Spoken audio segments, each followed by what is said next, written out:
Il y a 5 jours a débuté la troisième conférence des Nations Unies sur l'océan à Nice.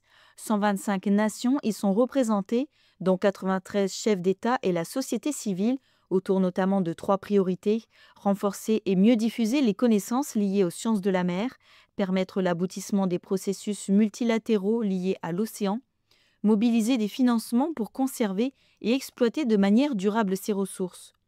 L'un des objectifs annoncés est de protéger 30% des écosystèmes marins dans le monde à l'horizon 2030. Les scientifiques et peuples autochtones réunis à l'UNOC font également porter leur voix en proposant des pratiques moins invasives pour accéder aux ressources. Le document publié à cette occasion par le Sénat coutumier et les 8 terres coutumières en est un exemple.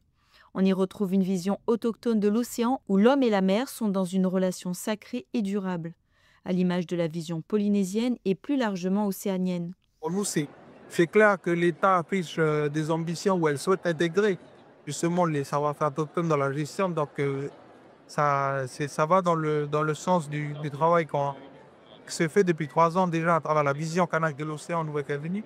Et pour nous, c'est important qu'au plus haut sommet de l'État, on connaisse ce mécanisme qui est là depuis 3000 ans quand même. Et puis, euh, important pour nous que l'État soit partenaire aussi de ce désir du peuple kanak d'intégrer la gestion du parc de la mer de Corail.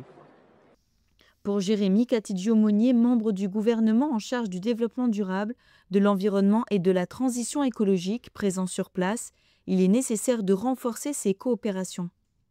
Nous faisons aussi preuve de discussion et de négociation avec d'autres partenaires pour alimenter le fonds de conservation de la mer de corail qui vient tout juste d'être créé avec nos voisins australiens, avec nos voisins vanuatais, salomonais, papous, fidjiens, avec la CPS, avec le PROE, avec l'IUCN, Trans et Pacifique qui sont tous là. Et c'est pour nous l'occasion aussi de montrer toute la qualité du parc marin de la mer de Corail, toute la qualité de cette gestion qui allie à la fois usage raisonné des ressources marines, mais aussi conservation. Donc c'est pour nous essentiel d'être ici. C'est aussi l'occasion de rencontrer les grands philanthropes. La Calédonie connaît aujourd'hui de grandes difficultés économiques et c'est pour nous aujourd'hui l'occasion de trouver des partenaires pour continuer à développer, continuer à étendre les réserves de manière raisonnée, toujours basée sur la science, mais avec des moyens pour s'assurer que cette protection est mise en œuvre de manière correcte. À la fin de cette troisième conférence des Nations Unies sur l'océan, une liste d'engagements volontaires de la part des parties prenantes sera adoptée et composera les accords de Nice.